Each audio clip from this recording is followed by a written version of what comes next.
Hej, det er Jesper. Nu skal jeg fortælle dig, hvad dækningsbidrag er for noget.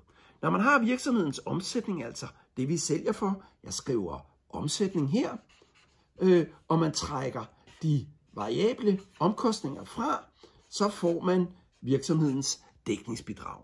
Lad os tage et eksempel. Grønhandleren sælger 10 bananer, de koster 2 kroner stykket.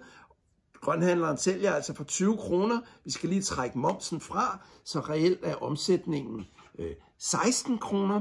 Hvad har han givet for de her bananer? Dem har han givet 50 øre stykket for, så 10 gange 50 øre, det er en 5'er. Så man tager 16 kroner og trækker 5 kroner fra, og så får man 11 kroner, og det er så grønhandlerens omsætning.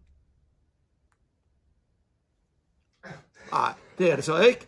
Det er grønhandlerens dækningsbidrag, er det. Ja, det er.